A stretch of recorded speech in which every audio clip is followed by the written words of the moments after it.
l'argent utilisaient ceux qui n'avaient pas d'argent.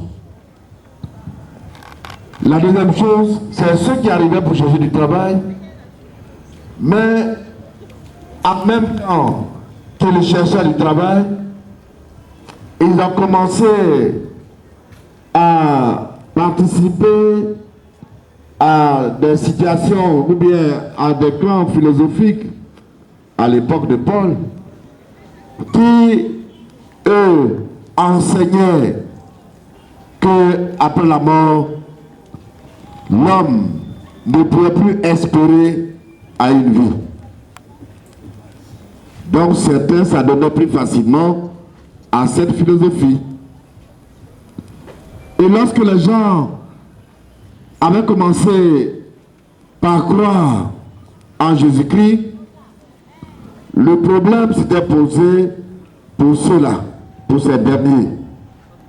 Si notre vie sur la terre s'arrête après la mort, qu'est-ce que nous avons à faire? Qu'est-ce que nous devons faire? La seule chose qu'il nous reste à faire, c'est de jouir de notre monde présent. Donc, la jouissance qui était, je dirais, l'attitude primordiale des habitants de Corinthe avait valeur pour ceux qui travaillaient et ceux qui venaient chercher du travail. Alors, Paul essaie de répondre aux attentes de ceux qui se convertissaient au christianisme. Il leur disait, et si le Christ n'est pas ressuscité, notre foi ne mène à rien. Vous n'êtes pas libérés de vos péchés. Et puis, ceux qui sont morts dans le Christ sont perdus. Donc, celui qui nous ouvre la porte, c'est le Christ lui-même. Lui-même qui a accepté de naître de la Vierge Marie, lui qui a vécu notre expérience sur la terre des hommes à l'exception du péché, celui-là qui est mort et ressuscité.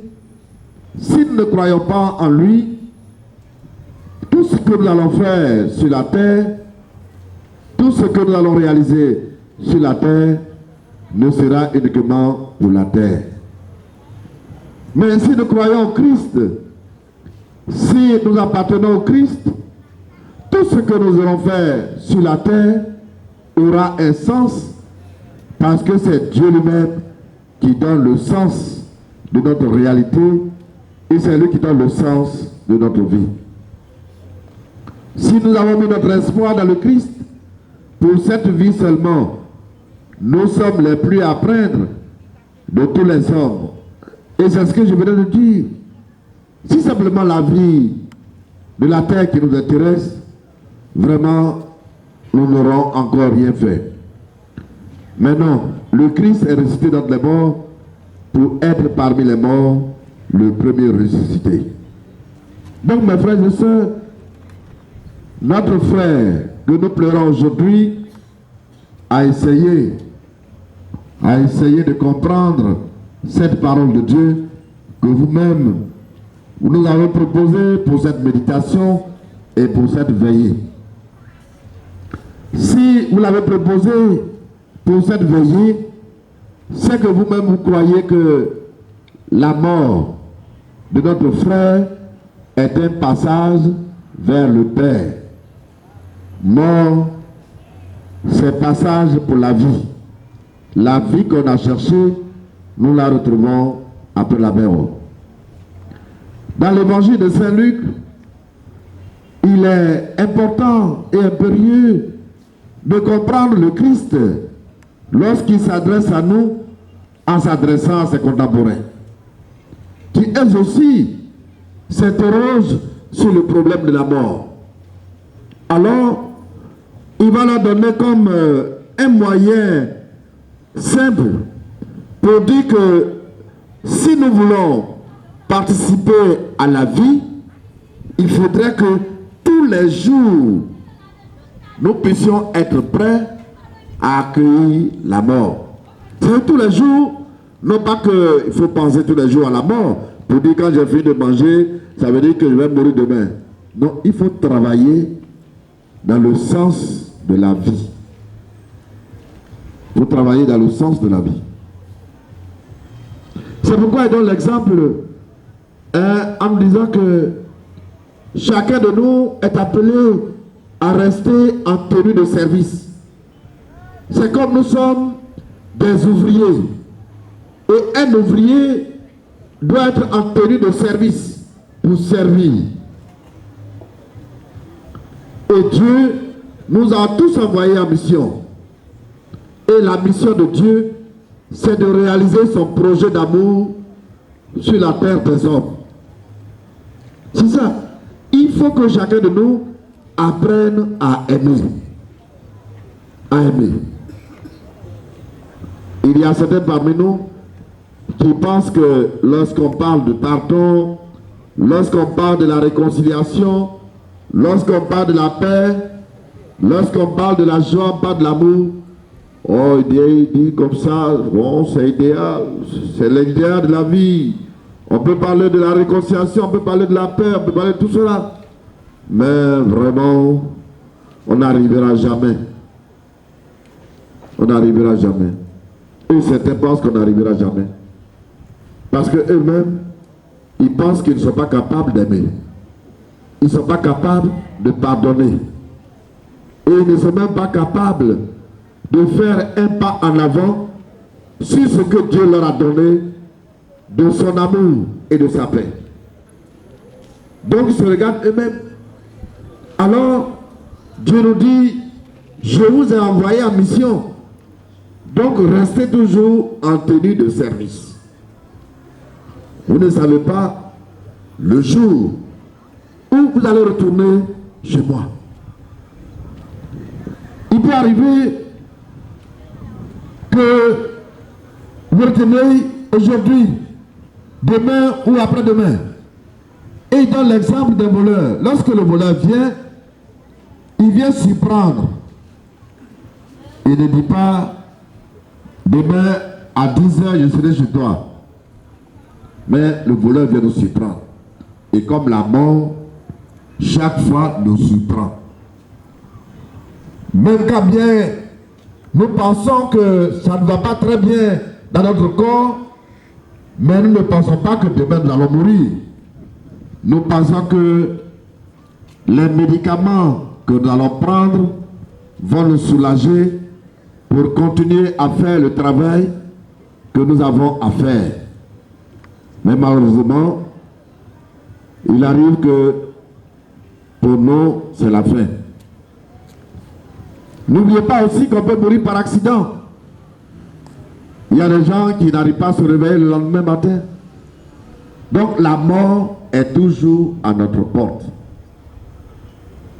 Je ne sais pas si ce qui m'a été dit est faux, c'est que notre frère a été fauché par une voiture et il n'a pas survécu. Alors que normalement, il ne pensait pas que ce jour-là, il allait retrouver la mort. Donc voilà. Voilà comment lui, il a retrouvé la mort. Donc chacun doit penser à, non pas, comme je disais tout à l'heure, à sa propre mort, mais à la mission que Dieu nous a confiée. Dieu nous a confié une mission, c'est de faire en sorte que la paix règne là où nous sommes. Là où nous sommes, il faut que l'amour règne. Il faut que nous fassions connaître l'amour de Dieu autour de nous.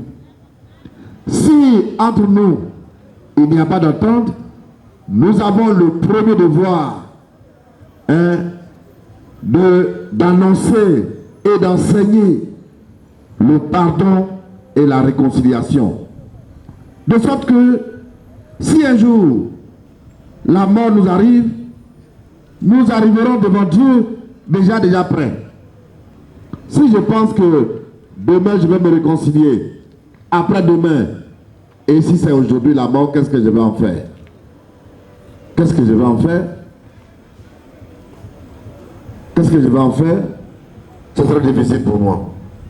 Avant de terminer, je voudrais vous raconter une petite histoire qui est vraie, une histoire vraie. Un jour, une dame vient me voir. Ben, c'est pas Ayam Sokou ici. Ce sont des amis. Et donc elle vient me voir et me dit: ah, mon père, j'ai eu un problème avec la femme de mon ami et ça fait déjà plus d'un an qu'on ne se parle pas. Donc elle me raconte l'histoire. Et je lui ai dit: mais c'est pas bien.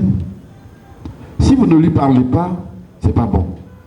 Même si c'est vous qui avez raison, allez-y chez eux à la maison et il faut les saluer. Et il faut dire simplement: je pense que nous sommes des amis, il y a eu des malentendus et donc depuis ce moment, ça ne va pas entre nous, mais moi je vous pardonne. Tout ce que vous m'avez fait, et moi aussi je vous demande pardon pour tout ce que j'ai fait. Comme ça au moins, ce serait bon. Parce que nous sommes des chrétiens, on ne doit pas vivre comme ça. Et elle m'a dit: mon père, c'est Dieu. Hein? Il dit que c'est comme ça que le Christ est mort sur la croix. Si ce n'est pas Dieu là, il ne serait pas mort sur la croix. Sur la croix, il a pardonné à ses bourreaux. Donc faites de même. Donc elle m'a dit: bon, j'ai compris. Je vais en parler à mon mari. Et puis on va voir ce qu'on peut faire. Je lui ai dit: va maintenant. Elle dit: mon père. Il dit: il faut partir maintenant. Bon, je ne sais pas si elle est partie et nous sommes séparés. Et je suis allé, je suis rentré dans ma paroisse où j'étais. Une semaine après, elle m'appelle. Elle me dit: mon père, merci beaucoup. Je lui dis: mais pourquoi? Il dit: j'ai été rencontrer les amis, je suis allé leur demander pardon et ils ont accepté mon pardon. Vraiment, ils ont été contents de tout ce que je leur ai dit et du geste et tout cela, mais ils étaient très contents. Mais il y a une mauvaise nouvelle. Il dit: quelle mauvaise nouvelle? Il dit: la dame là vient de mourir. Je dis: quoi? Qu'est-ce qu'elle a eu? Il dit: et son mari m'a appelé pour me dire que la nuit, elle a eu mal à la tête. On l'a accompagnée à l'hôpital, à la clinique. Et là, son mari vient de m'appeler pour dire qu'elle est décédée. Je lui ai dit: voilà. Si tu n'avais pas été là-bas, tu vois qu'est-ce que tu allais avoir en face de toi. C'est toi que son mari appelle. Donc tu vois, tu as bien fait. Va trouver son mari et puis il faut le consoler. Et donc voilà. Donc, elle ne savait pas si sa camarade allait mourir. Donc, nous tous, nous sommes appelés, mes frères et sœurs, à nous préparer pour accueillir le Christ qui nous attend toujours pour la vie éternelle. Amen.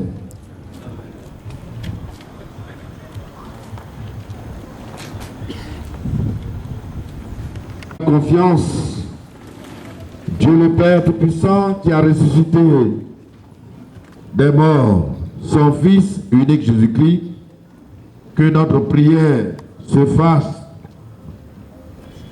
maintenant unanime.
Seigneur des vivants et des morts. Ensemble, prions le Seigneur. Que nos prières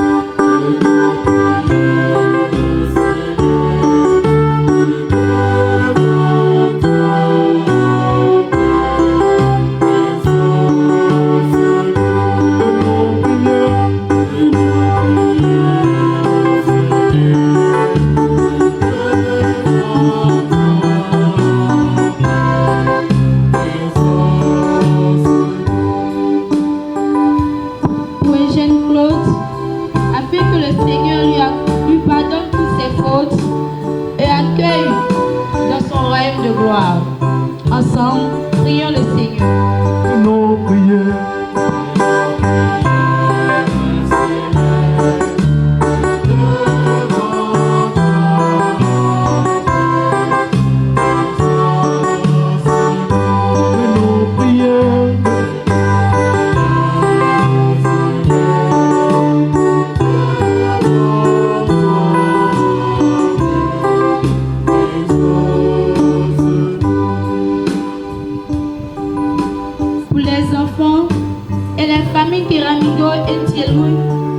Afin que le Seigneur réponde sur eux son esprit de consolation.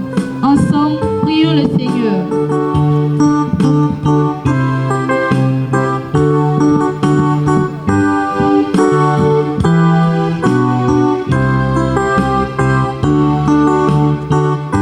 Que nos prières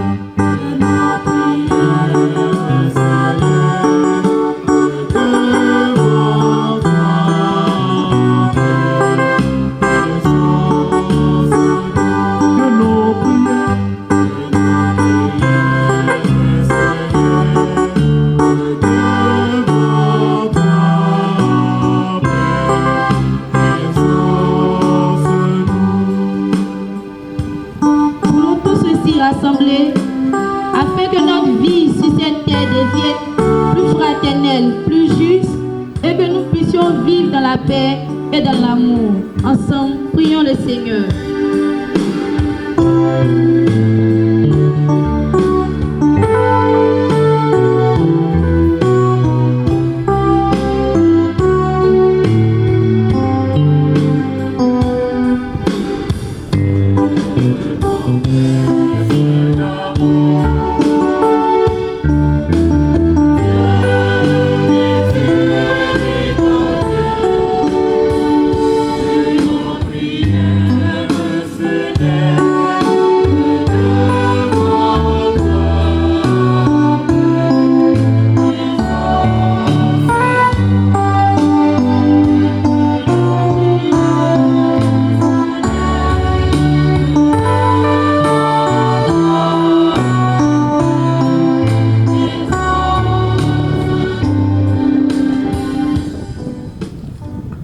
Seigneur Jésus, toi qui es là au milieu des croyants rassemblés en ton nom, écoute leurs explications et de répondre à leur appel, toi qui vis et règnes pour les siècles des siècles. Amen. Veuillez vous asseoir.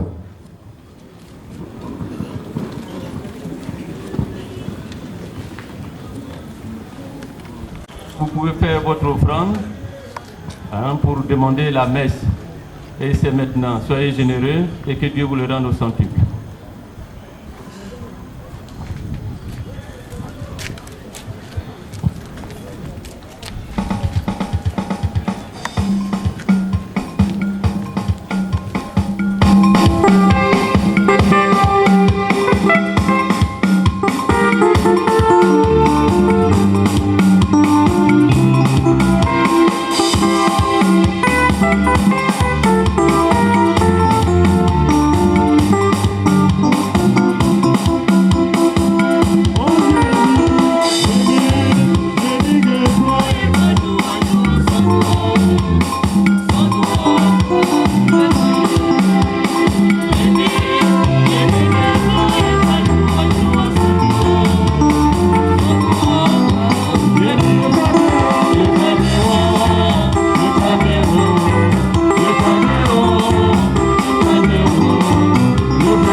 Happy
Prions encore le Seigneur. Tu nous as montré la force de ton amour, Seigneur, quand ton Fils voulut souffrir jusqu'à mourir sur une croix. Aujourd'hui, nous comptons encore sur ta tendresse et ta puissance. Accorde à ton serviteur, notre frère Claude, de partager la victoire du Christ sur la mort et de communier à sa vie de ressusciter par Jésus le Christ, notre Seigneur. Veuillez vous asseoir.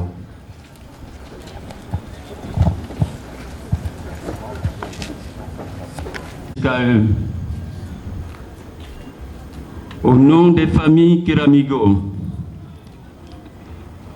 au nom de la grande famille Thievoulé,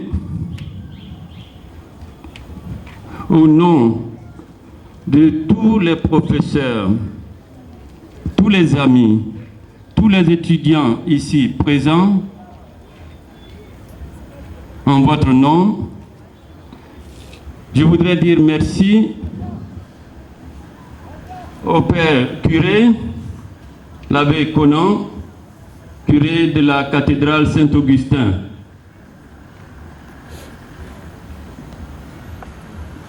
Je n'étais pas sûr ce soir-là qu'il arriverait, tellement son programme était chargé.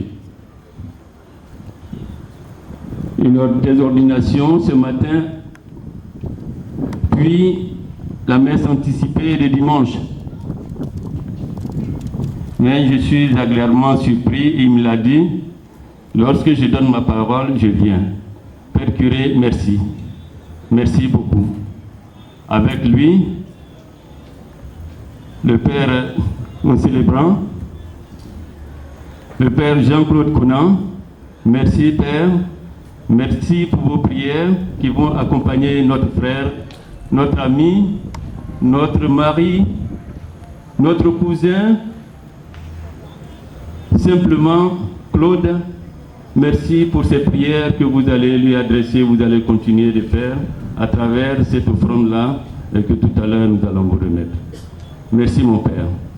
Alors là, notre soirée va continuer certainement, puisqu'elle est en deux volets. Le volet religieux qui va s'achever tantôt, puis la veillée traditionnelle. Celle-là au cours de laquelle certains d'entre nous, certains d'entre vous vont se manifester. Alors tout à l'heure, quand le Père curé va se retirer, la veillée n'est pas terminée, elle continue. Voilà, encore une fois, mon Père, merci pour vos prières, merci et toujours de rester à nos côtés. Merci pour cette homélie que vous avez dont vous nous avez gratifié. Merci, mon Père. Pardon, j'oubliais, autant pour moi. J'ai parlé à tout le monde, j'ai oublié le chœur qui nous a gratifié tout à l'heure de ces chansons. Je crois que, maestro, vous m'excusez, encore à chacun de vous, que Dieu vous rende le centuple de ce que vous avez fait. N'a-t-on pas dit que prier et chanter, c'est prier plusieurs fois? Voilà, Dieu vous bénisse. Hein? Et le programme. Alors, je vais vous donner le programme.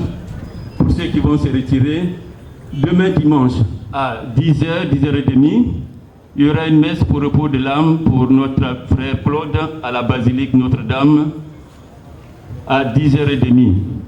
Ensuite, ce sera mardi 5 août. Il y aura la levée de corps sur le parvis de la cathédrale Saint-Augustin. Levée de corps sur le parvis de la cathédrale Saint-Augustin.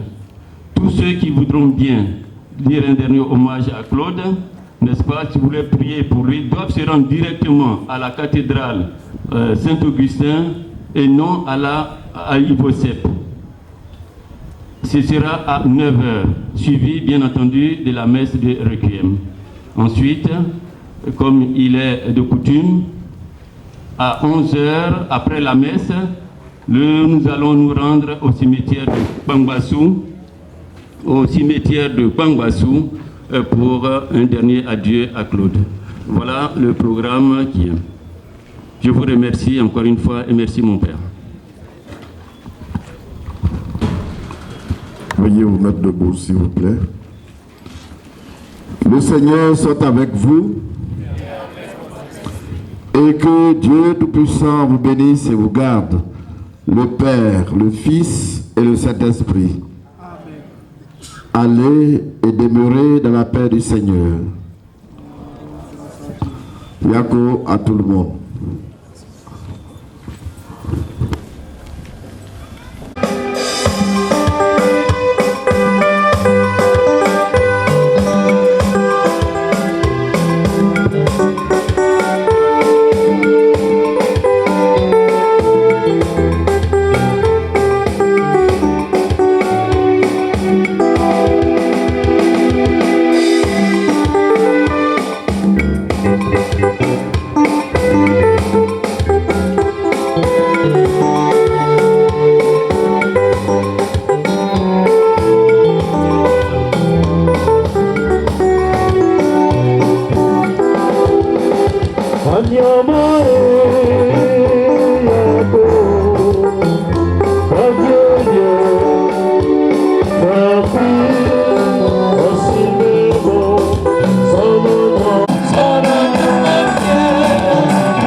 Bonsoir, chers amis étudiants, chers enseignants, professeurs, membres de l'administration.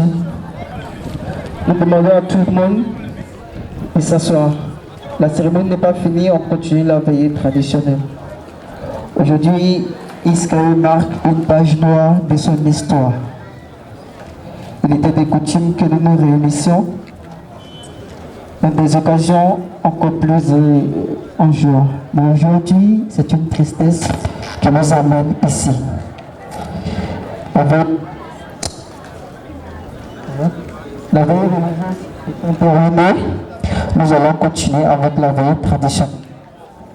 Pour les personnes qui veulent bien faire parler leur cœur, la table à ma gauche, la table à ma gauche,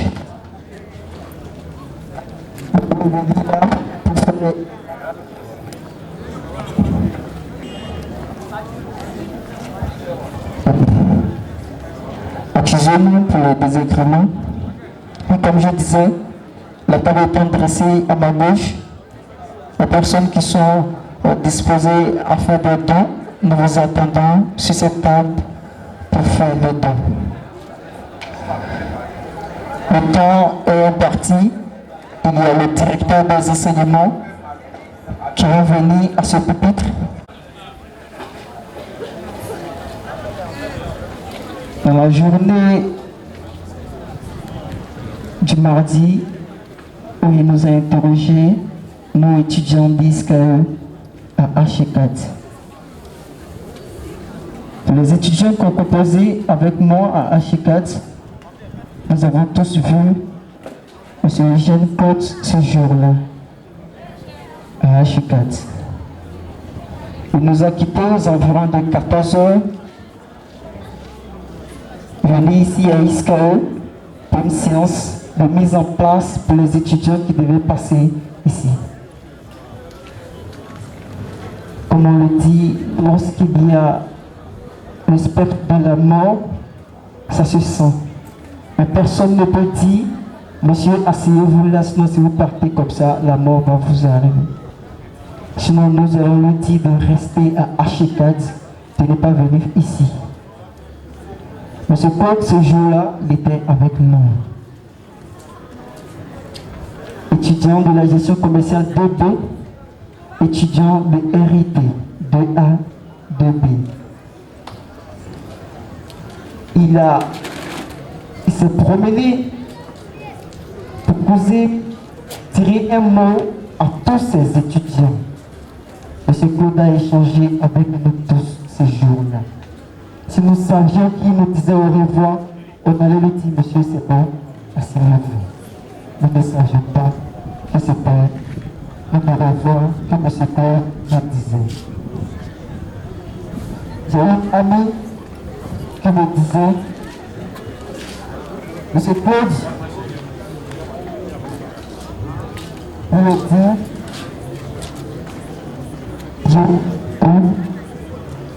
le micro, merci.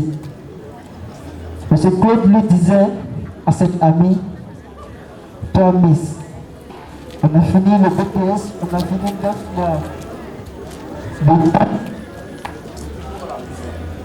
Qu'est-ce que tu peux faire? On s'en va en vacances. Il lui a dit, tu me dois une boisson. La fille lui a dit, monsieur, je finis demain. Demain, quand je vais finir, je vais vous donner votre boisson. Monsieur Claude n'a pas pu avoir, n'a pas pu, comment je veux dire, consommer sa boisson. Et il est parti ainsi. Père à son nom, monsieur Eugène Claude, qui est notre professeur à tous. Quand nous étions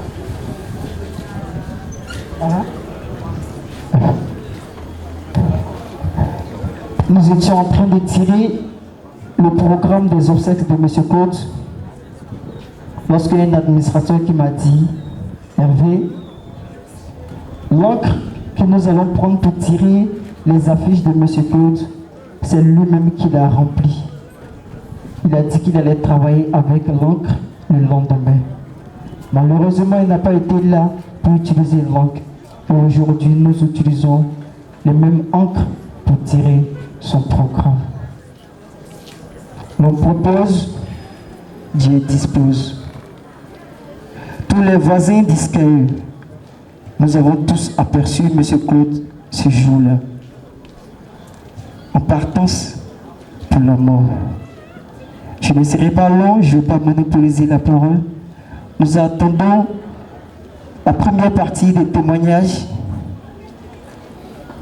qui serait fait par le directeur des enseignements d'ISCAE, le docteur Boko Misakala.